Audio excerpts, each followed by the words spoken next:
Good evening friends, welcome to the my S go live channel. आज मैं अपनी class में घर से ले रहा हूँ, तो क्लासरूम में नहीं हूँ।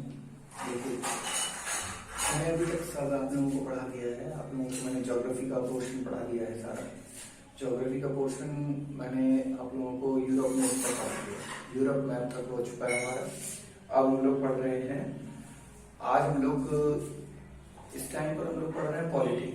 पॉलिटी का मैंने आप लोगों को पोर्शन संविधान पढ़ाया था। संविधान में मैंने कौन सा पोर्शन पढ़ाया था आप लोगों को? संविधान में मैंने कंपनी का शासन आपको पढ़ा दिया है। उसके बाद मैंने क्राउन शासन पढ़ा दिया है। मैंने आप लोगों को कॉन्स्टिट्यूशनल असेंबली पढ़ा दी है। अब कॉन्स्टिट्यूशनल असेंबली के बाद हमारा संविधान के कुछ गुण थे, विशेषताएं थी, वो सब चीजें हमारे चैप्टर्स में इन्वॉल्व होंगी। उससे पहले मैं आप लोगों को चीज पढ़ाना चाहूंगा जो हमारी अनुसूचियां हैं। आज हम लोग अनुसूचियां पढ़ेंगे, ठीक है। हमारे भारत के संविधान में अनुसूचियां कितनी लिखी हुई हैं? अनुसूचियां हमारे भारत के संविधान में लिखी हुई हैं 12। जो मूल संविधान था हमारा,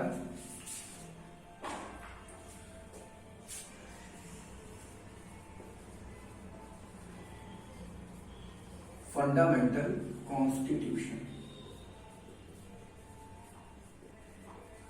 फंडामेंटल कॉन्स्टिट्यूशन जो था उसमें हमारे भारत की जो आर्टिकल्स थे, आर्टिकल जो थे 395 थे, 395।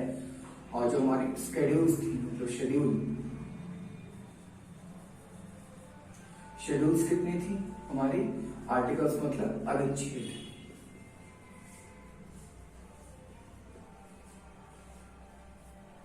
और शेड्यूल होती है हमारी अनुसूचियां।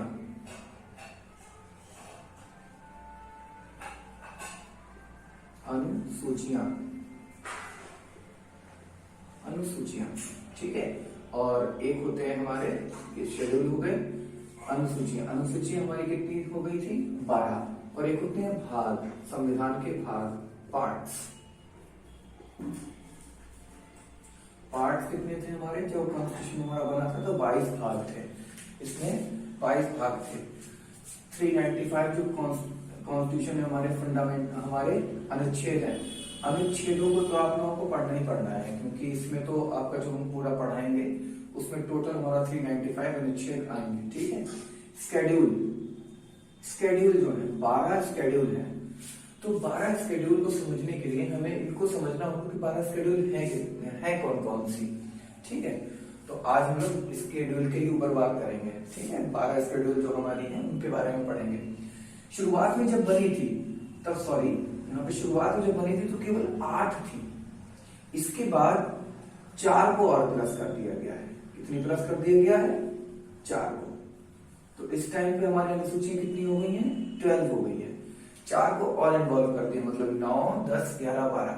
9, 10, 11, 12 4 शेड्यूल को और प्लस कर दिया गया। तो ये हमारी आज की डेट में टोटल 22 है, ठीक है। सॉरी, 12,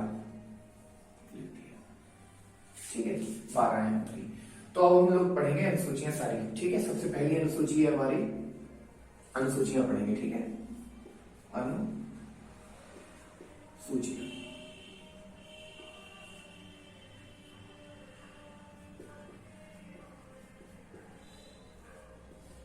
अनुसूचियां, ठीक है।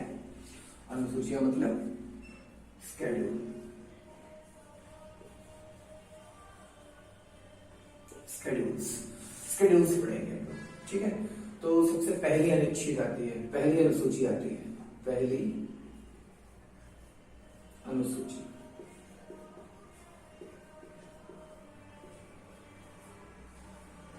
पहली अनुसूची, पहली अनुसूची में क्या लिखा है? मतलब फर्स्ट में इसमें लिखा है राज्य, मतलब state and union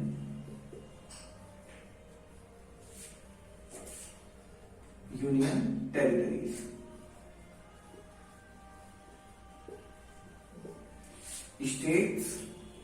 states and union territories. States और यूनियन टेरिटरीज के नेम लिखे हुए हैं। कौन सी अनुसूची में? पहली अनुसूची में। और इनकी जो न्यायिक कार्यविधि है, जो न्यायिक व्यवधाएं हैं, जो न्यायिक प्रावधान है इनके, वो भी इसमें लिखे हैं। मतलब जो लॉ मेकिंग कौन चीजें हैं वो भी इसमें लिखी हुई है। ठीक है। दूसरी हमारी आती है अनुसूची, दूसरी अनुसूची। ठीक है। ये नोट्स लिखते जाइएगा, जैसे जैसे मैं लिख रहा हूं वैसे वैसे आप लिखते जाइएगा। नेम्स। ठीक है। दूसरी अनुसूची में लिखी हुई है सैलरीज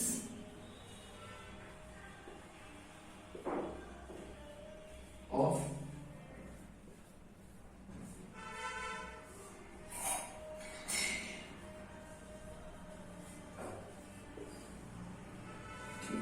सैलरीज ऑफ गवर्नमेंट।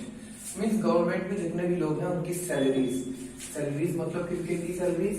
आपके नियम वगैरह में लिख देता हूं यहाँ पर, ध्यान रखिए। जैसे भारत का राष्ट्रपति है प्रेसिडेंट हो गया, प्राइम मिनिस्टर हो गया, कैबिनेट मिनिस्टर हो गए,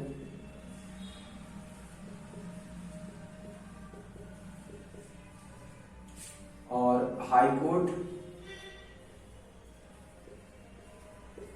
सुप्रीम कोर्ट के जजेस जो हैं उनकी, और एक आपका नियंत्रक महालेखा परीक्षक है, सीजीआई जो होता है हमारा, कैग।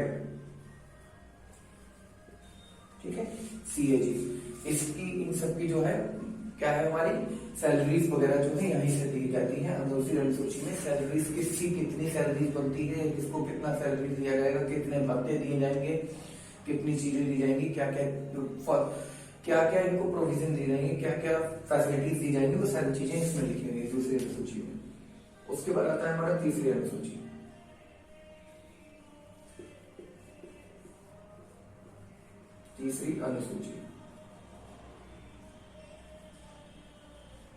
तीसरी अनुसूची में जो लिखा है, अब सैलरीज आ गई। अब सैलरीज के बाद क्या करेंगे, हम शपथ लेते हैं कि हम अपनी सैलरी को किस तरीके से इन्वॉल्व करेंगे, किस तरीके से क्या करना है।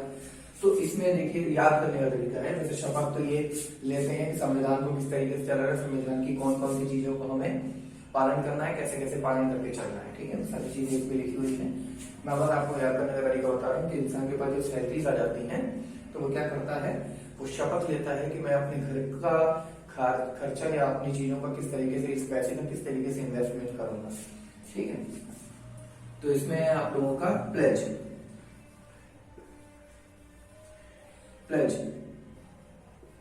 बाय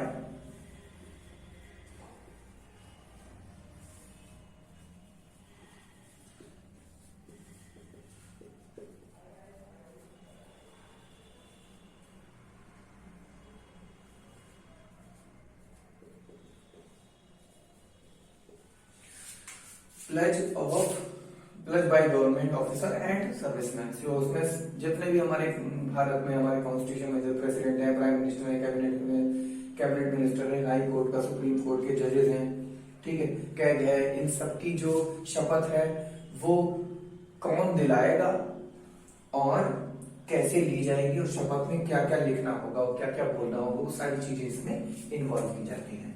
ठीक है। फोर्थ शेड्यूल, चौथी चतुर्थ अनुसूची।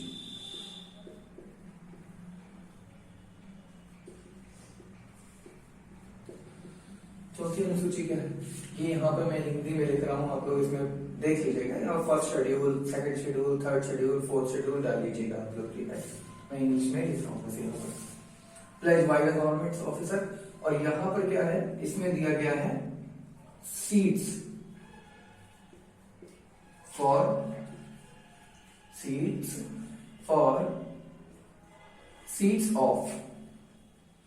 Rajya Sabha, seats of Rajya Sabha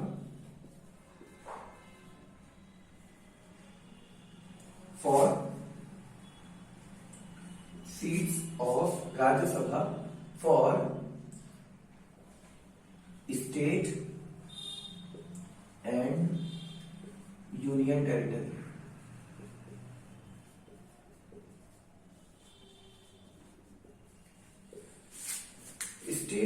territories के लिए, स्टेट और यूनियन टेरिटरीज के लिए सीट्स किस तरीके से अवेलेबल कराई जाएंगी, कौन सी सीट कैसी सीट देनी है किसको, राज्यसभा में कितनी सीट कैसी सीट देनी है, तो वो सारी चीजें यूनियन टेरिटरी की स्टेट और यूनियन टेरिटरीज के लिए जो सीटें अवेलेबल है राज्यसभा में जो दी जाती हैं उनका प्रावधान इसमें दिया गया चतुर्थ अनुसूची में।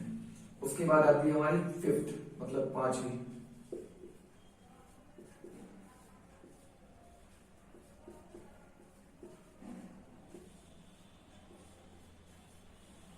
पांचवी अनुसूची में एससी और एसटी, एससी एसटी के लिए, एससी एसटी के लिए राज्यसभा में मींस एससी एसटी में, एसटी के लिए राज्यसभा में, ठीक है, सीट्स, ठीक है, राज्यसभा में जो एससी एसटी के लिए सीट्स दी जाती हैं अवेलेबल कराई जाती हैं उसके बारे में पांचवी अनुसूची में लिखा गया है, ठीक है। राज्यसभा में एससी एसटी के लिए जो सीट्स अवेलेबल कराई जाती हैं वो पांचवी अनुसूची में लिखा हुआ है, ठीक है। छठी अनुसूची, सिक्स्थ अनुसूची में क्या लिखा हुआ है,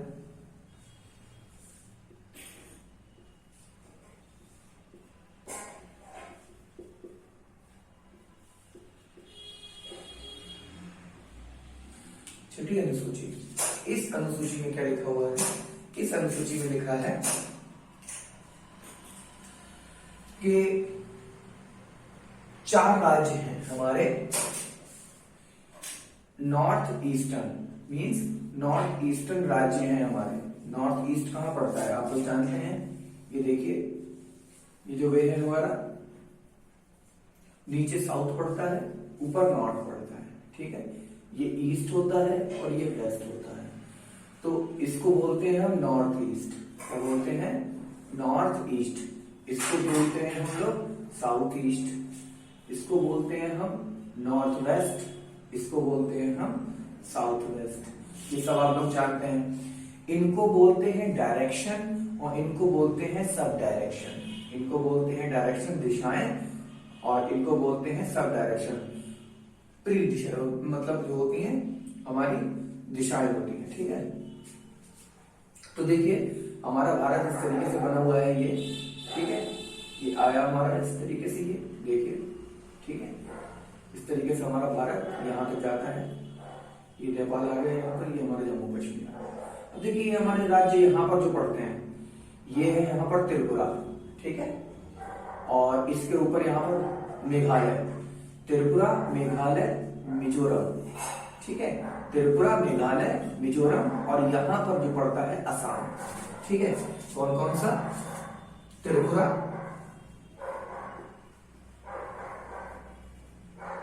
मेघालय,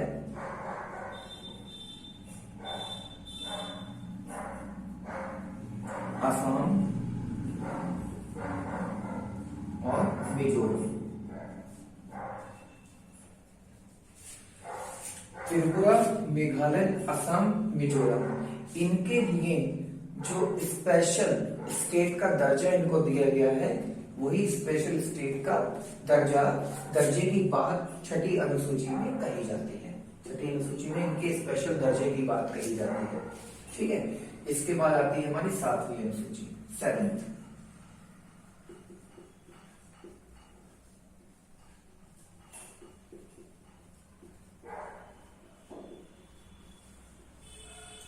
सातवीं अनुसूची।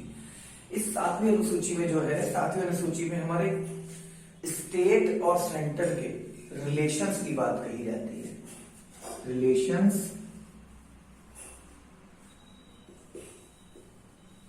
Of state and centre, relation of state and centre, state और सेंटर के रिलेशंस, इनके रिलेशंस को समझने के लिए क्या है, सूचियां होती हैं कुछ, ठीक है। एक होती है हमारी संघ सूची, ठीक है, संघ सूची, इसको बोलते हैं हम सेंट्रल लिस्ट, क्या बोलते हैं, सेंट्रल लिस्ट। उसके बाद आती है हमारी राज्य सूची,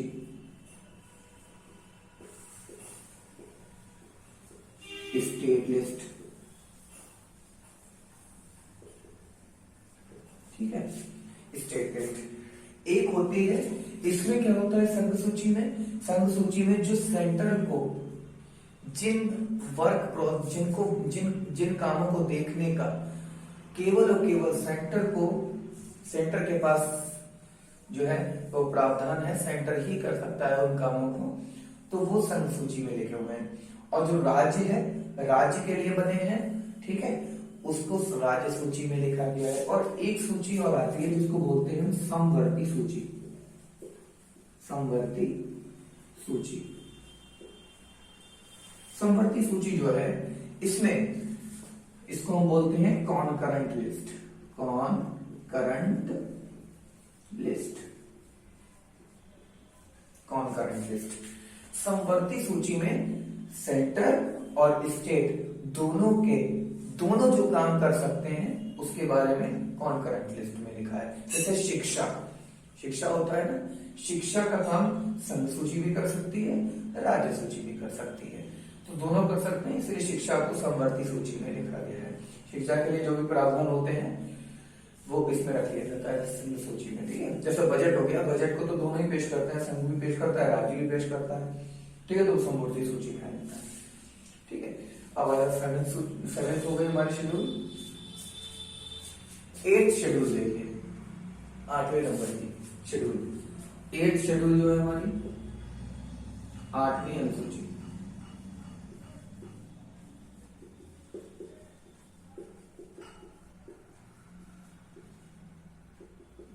आठवीं अनुसूची में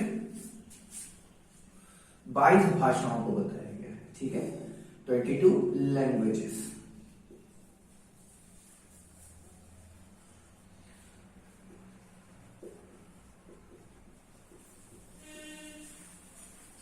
आपको मैं बता दूं, मूल रूप से केवल 14 ही भाषाएं हैं, लेकिन बाद में जो था 8 भाषाएं और जोड़ दी गई थी, तो उन भाषाओं के बारे में मैं पढ़ाऊंगा, आप लोगों से बता दूंगा, ठीक है।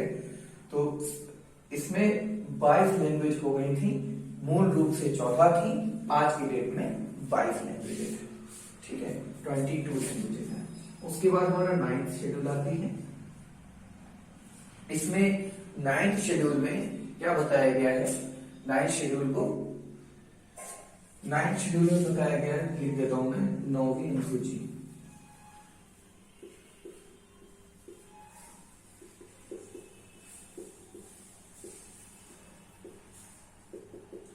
जब हमारा देश आजाद हुआ और हमारा कॉन्स्टिट्यूशन बनकर तैयार हुआ, तब उसके बाद क्या हुआ, सबसे बड़ी समस्या जो थी, समस्या थी जमींदारों की, किसानों की, इन सब चीजों की समस्या थी।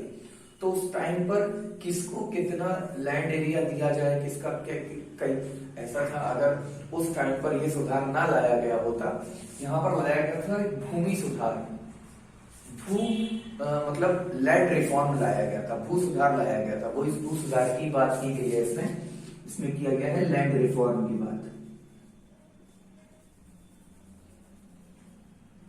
लैंड रिफॉर्म की बात की गई है। लैंड रिफॉर्म मतलब ये कौन से संविधान के कौन से अमेंडमेंट के थ्रू, फर्स्ट अमेंडमेंट करना पड़ा था जवाहरलाल नेहरू ने, सबसे पहला अमेंडमेंट कर दिया था इसमें, जिसमें लैंड रिफॉर्म की बात की गई थी। लैंड रिफॉर्म में क्या होता है, देश में जितनी भी जमीन थी सरकार ने उसको अपने हिस्से में किया था, ताकि वो सही से आराम से अलग अलग तरीके से सभी लोगों को जमीन बांट सके, ठीक है। अब क्या था, पहले सारे जमींदारों पर सारी जमीनों का हिस्सा था, ठीक है। अब अगर कुछ लोगों की छोड़ दी गई थी, लेकिन कुछ लोगों की जो जबरदस्ती उस पर थे उनसे हथियार ली गई थी, ठीक है। तो आज की डेट में अगर हम घर खरीदने के लिए जाते तो हमको घर खरीदने के लिए जमीन नहीं मिल पाती, क्योंकि वो जमीन जो थी वो पहले बहुत से लोगों के पास थी, और गवर्नमेंट ने उस चीज को ना लिया होता, छीना ना होता उनसे, ठीक है, तो वो हमारे लिए कभी नहीं हो पाती। तो लैंड रिफॉर्म आया था, ठीक है। 10th अनुसूची, 10वीं अनुसूची जो है, 10वीं अनुसूची, 10वीं अनुसूची में दल बदल की बात की गई, दल बदल विरोधी कानून, ठीक है, दल बदल विरोधी कानून बनाया गया था इसमें। इसमें क्या है, जब कोई क्या होता है ना, कभी कभी हमारे देश में किसी को लगता है कि इस सरकार में रहना ठीक नहीं है, तो सरकार से दल बदल के वो दूसरे सरकार में जा सकता है, ठीक है। तो ये सारी चीजें बताई गई थी। 11th शेड्यूल जो है 11वें नंबर में,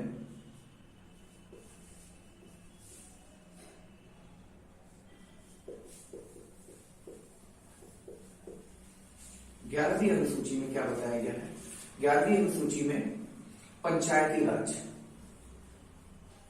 ठीक है, पंचायती राज, पंचायती राज को बताया गया है, ठीक है। पंचायती राज को बताया गया किसमें, 11वीं अनुसूची में।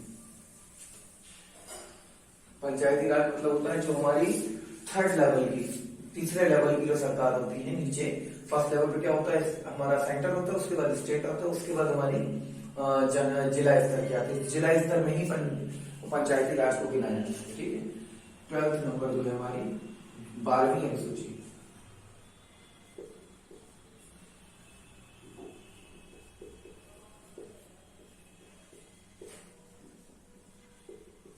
बारहवीं अनुसूची। तो 12वीं अनुसूची में क्या लिखा है, 12वीं अनुसूची में नगर निगम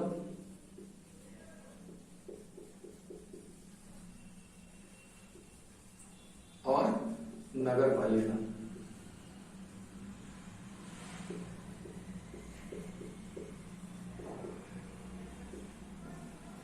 नगर निगम और नगर पालिका, नगर निगम और नगर पालिका के बारे में इसमें अनुसूची 12 में बताया गया है। ये सब अनुसूची, अनुसूची नंबर 9, 10, 11 और 12, इन 3 अनुसूचियों को जब हमारा देश कॉन्स्टिट्यूशन मिला उसके बाद इनको जोड़ा गया। इसको अलग अलग, जैसे पहले कॉन्स्टिट्यूशन का पहला ही अमेंडमेंट कर दिया गया, तो उसको जोड़ दिया गया 9वीं अनुसूची में। ये सब चीजें मैं आप लोगों को पढ़ाऊंगा, ठीक है। चलिए अब इसके बाद